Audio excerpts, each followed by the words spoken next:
10 Μαΐου 1990, στο κέντρο Στράτος της οδού Φιλελλήνου, ο Στράτος Διονυσίου δίνει την τελευταία του παράσταση. Μια τελευταία νύχτα, γεμάτη από το χειροκρότημα, την αγάπη και τη λατρεία των θαυμαστών του.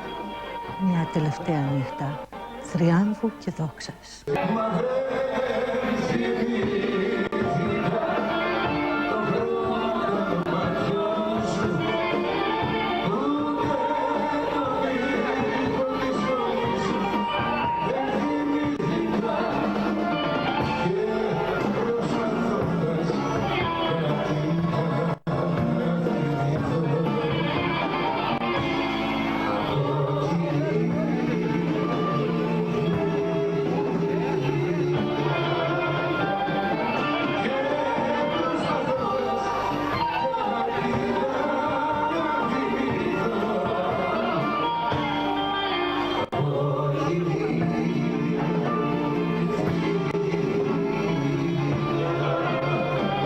Εκείνη τη μοιραία νύχτα η ατμόσφαιρα στο κέντρο Στράτος της οδού Φιλελλήνων ήταν ηλεκτρισμένη.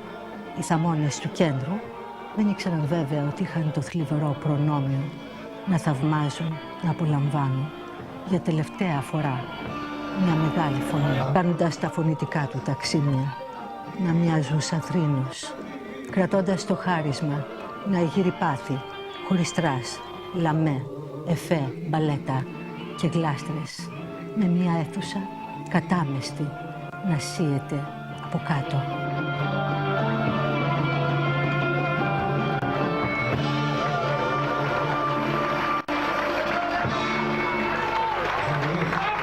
Ακριβώς όπως και το ρεφρέν του τραγουδιού του. Η ζωή του Στράτου Διονυσίου έσβησε ξαφνικά εκείνο το μεσημέρι της Παρασκευής, 11 Μαΐου 1990.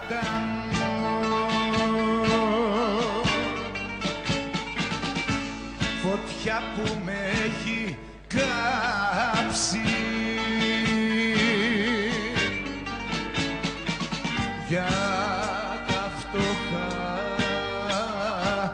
τα νιάτα μου, κανένας δεν θα κλάψει.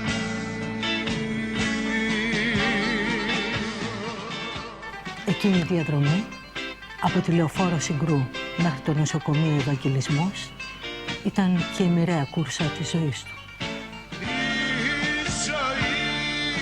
Η ζωή εδώ τελειώνει, σβήνει το καντήλι μου κι η ψυχή σαν χελιδόνι φεύγει απ' τα χείλη μου.